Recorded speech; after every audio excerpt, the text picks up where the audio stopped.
Hello friends, this is me Leneha Junsu. Welcome to my channel which is all about enhancing what you have. Today we are going to enhance our imaginations. Now I told many of you to send me your stories related to paranormal activity or any haunted experiences. And you guys sent me on Instagram, on WhatsApp, Messenger, whatever you guys find it feasible. So I made a part 1, part 2 and now we are on part 3. So you guys can also share your experiences with me and you can always DM me on Instagram, and if you know someone has gone through it, you can always DM me for that as well.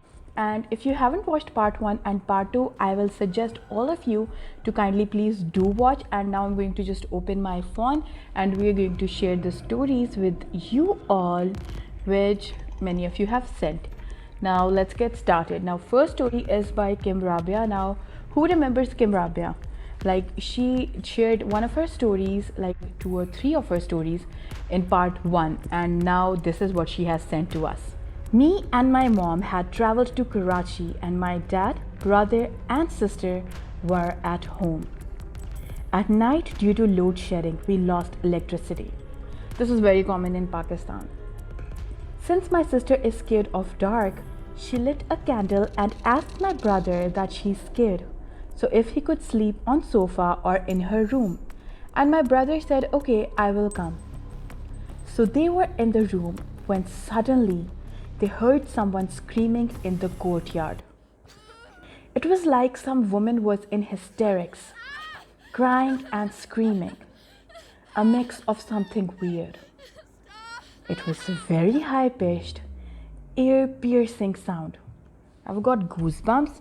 My brother was in deep sleep, so he didn't wake up, but my sister was so scared that till now she hasn't forgotten that screaming, and till now she cannot describe to us how horrifying that voice was. Before we lived in that previous house, there are few small things. My father's job would frequently switch, so we had to move around a lot. Before Islamabad, my dad got posted in Haripur, so we had to shift to that place for a little while. So I was young at that time and that house was quite big. I had spent my childhood there. And then we got tired of the place, so we told our dad that we want to move to Islamabad, so if he wanted to stay because of his job, he should stay. But basically in that house, the courtyard's backside has a big mango tree. I have one too, right here. The tree was very weird, like I never got good vibes from that. Like we all knew there was something on that tree. The maid living in our servant quarter told us that at night when electricity went off and they were lying in courtyard, they heard this kind of voice similar to someone climbing on the tree. They went to check and someone was eating the raw mangoes and throwing them towards the servant quarters. They couldn't see the face, but they saw it was eating the mangoes, so they got scared and went to their quarters and locked the doors and everything. I would have locked my soul. The next day, they told my mom that on our tree they saw this thing. My mom obviously knew there are usually these types of things near a mango tree. Why would you tell me that? And my mom had felt something like this, so she told her, yeah, she knows. Even though our maid thought we wouldn't believe, since people usually don't believe these type of things. I do, and I literally respect every being. Like, I have this formula, or like, this is something that I go by. Like, there are different type of beings everywhere, right? So I just respect them and I just don't wish any harm to them, and I just don't want them to hurt me in any way. So I just, whenever I go anywhere, even when I take selfies in my courtyard, and even if I was taking selfie anywhere else, I always try to take permission first, even from the trees or anything that is there, because there are things that are naked I cannot see, but there are things that are there. In summertime, due to load shedding, when we would feel hot, we would go out in the courtyard and we had the swing where we would sit. but we always felt like someone was watching from that mango tree. And my mother would get bad vibes, so she would tell us to go inside after some time.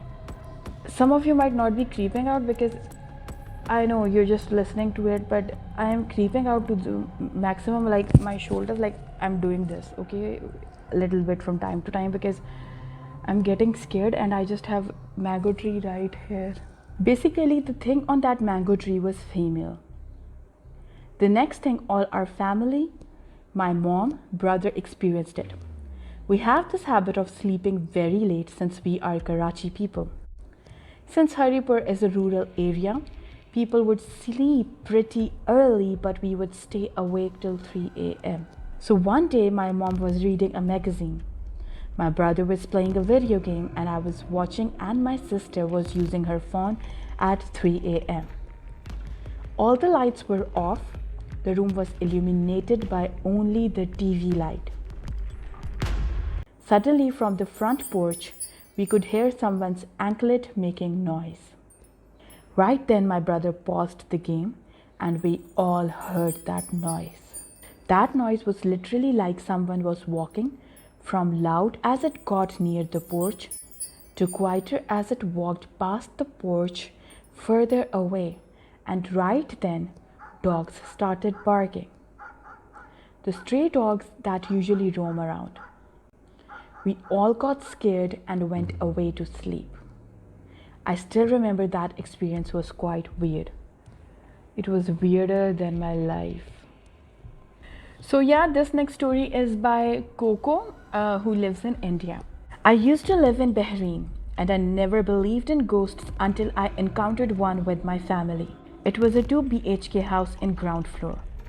The master bedroom was at one end of the house with a corridor running through the entire length to the hall on the other and at the end of the house. It was about 7 or 8 at that time. We heard anklet noises. Now my mom wore them, so we brushed it aside.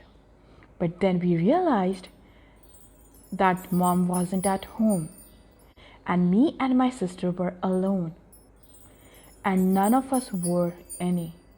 We brushed it off as the fan noise, but it still creeped us out. We told our parents about it, but we weren't very sure either.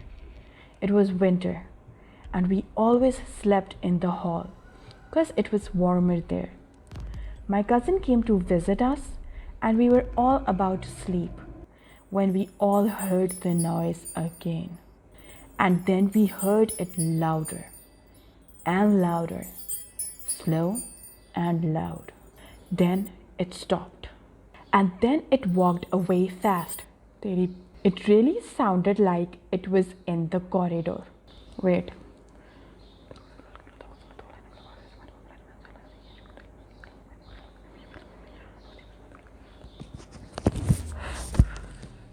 Okay, so here we are, and then it walked away fast. It really sounded like it was in the corridor, walking up and down the length of it. It got faster, like it was running up and down the corridor. And I knew I wasn't imagining it because we were all wide awake and listening to it. No one slept that night. Sometimes it felt like it was watching us from the corridor because it ran towards the hall end of the corridor and stopped. No steps, no noise, nothing. It walked or ran for an hour and then no more noise. This happened every night. My parents are religious, so we went to a priest in India to find out why the ghost was in our house and, more importantly, targeting me. Sometimes when I was in a room all alone, it sounded like it was circling the room, going around me. He said, the priest, it was my dead aunt's spirit, my father's elder sister who died horribly. I asked her that did she believe him, and she said that they don't know what to believe, and that she targeted the youngest at home. My dad was the youngest at his house, and then I was the youngest in mine. Didn't know what to believe, but we wanted to soothe the spirit anyway. Until I was born, my dad was the target. Then me. So whatever ritual was asked, we did that. We felt an immediate change at home after that. We were careful and wary for at least 5 months after that, especially me. But I no longer felt like someone or something was always behind me, so I guess that worked. So yeah, this next story is by Rashia Siddiqui. Now she's a friend and I literally ate her head so much that I wanted the story, so she gave it to me finally. So I have had a lot of experiences last year, 2019. During Ramadan, I had my finals. Since everyone was sleeping, I could not sit in my room and study. So I chose dining room for studying. Our dining has 2 doors, one that opens in front of kitchen and one that opens in lounge. I checked the other door before I started studying. So I kept my books on table and started studying an hour later. The dining room that opens in front of kitchen opened. At first I thought it was my imagination, but no, it opened a little more, making those squeaky noises, and I froze. My hands were ice cold and I could not feel my own fingers. I couldn't breathe. I could feel someone standing behind. I was so scared, I ran back to my room and I was waiting for everyone to wake up for Sehri. This was not the first time it actually happened. This happened after Ramadan. We were sleeping in our mom's room and my sister sleeping between me and my mom. She was reciting Ayatul Kursi and suddenly my mom, who was sleeping, spoke loudly in her sleep. Stop.